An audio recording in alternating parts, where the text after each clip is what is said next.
Good morning, everybody. I wanted to take this time to share some reflections over the 2 years of my CPS case I fought for my 4-year-old son. He was a couple months shy of 2 when he was put in the system, and a couple months shy of 4 when the case closed. But in those 2 years, I worked hard, did everything they wanted, showed them proof of stability of my income, stability of bills being paid, rent being paid, remaining in my therapy, doing parenting classes twice. The first time I failed, and I kept pushing till they got me in the second time, and I finally did really good on the second time. I even have copies of the papers graded A+. That's how well I did in those classes. But the only reason they flunked me in the parenting classes was because, my boyfriend, who isn't the father of my son, is still living with me. Well, long story short is I have papers on hand that prove that he is no risk in my home and that he is okay. And yet, when I offered every single proof of every little thing in those 2 years, early into the case when my boyfriend was not living in the house, I was honest. I said, he's not living there. And the judge told me my credibility does not stand in his courtroom, even though I was being God's honest, truthful. Literally, Judge Adam Wilgus had the gall to say my credibility does not stand in his courtroom just because of my past choices in men. What does my past choices in men have anything to do with my future? With me trying to work so hard and with me being so honest about myself?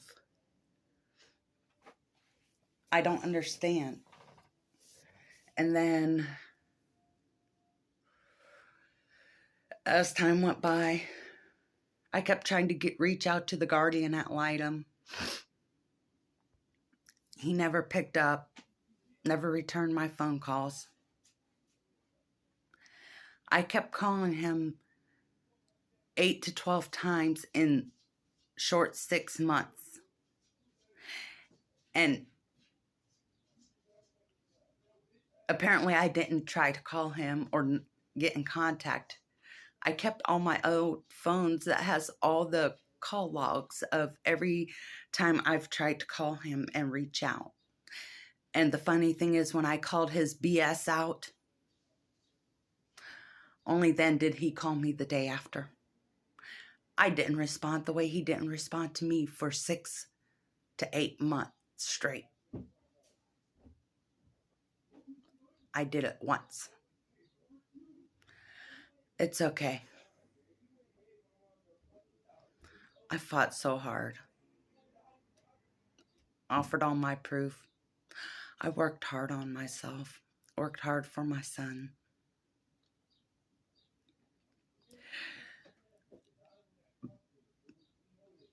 It hurts me that we have such a broken system.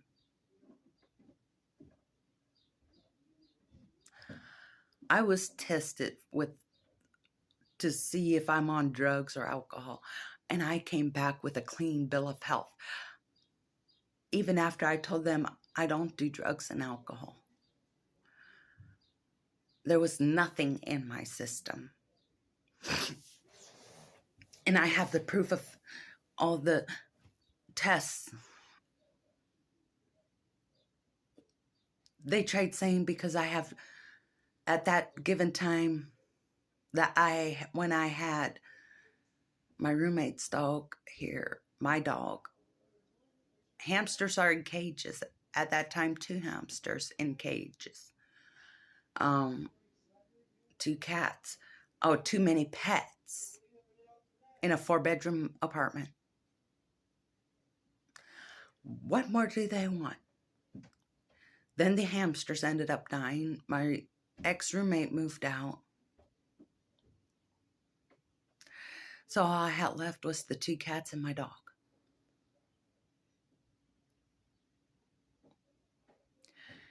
Oh, that's still too many pets.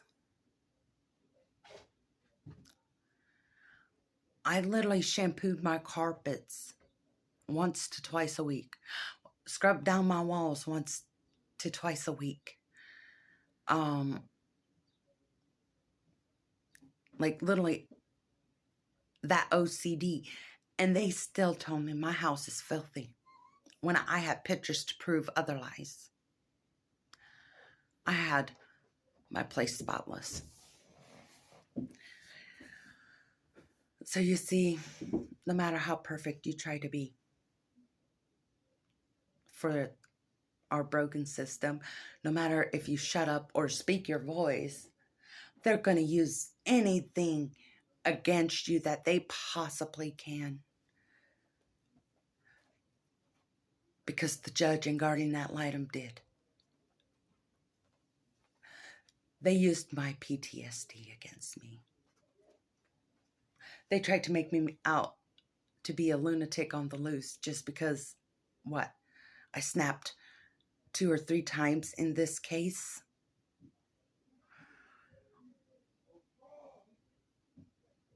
Because literally they pushed me that far.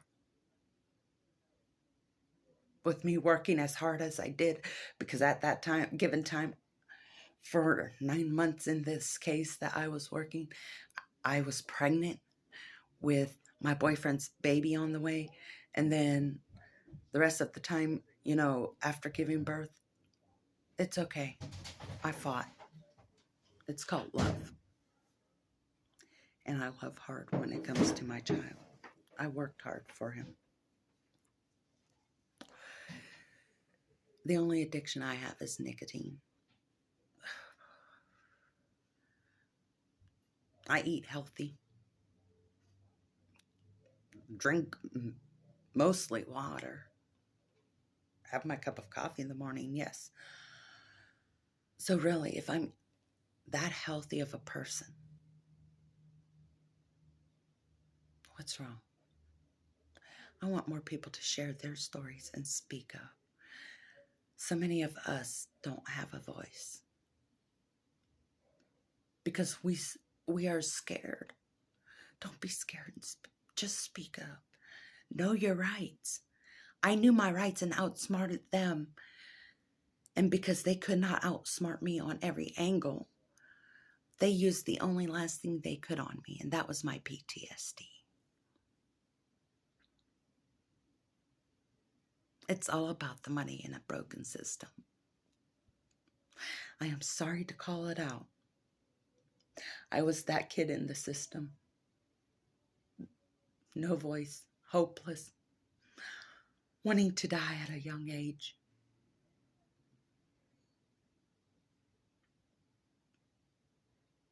Attached easily, detached easily. No gray line. To this day, still no gray lines for me. Everything's black or white. It's either yes or no.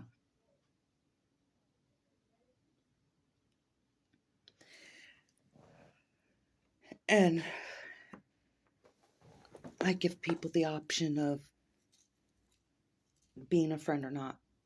I don't choose that because it's hard for me to trust people. They got to earn my trust. And because of that,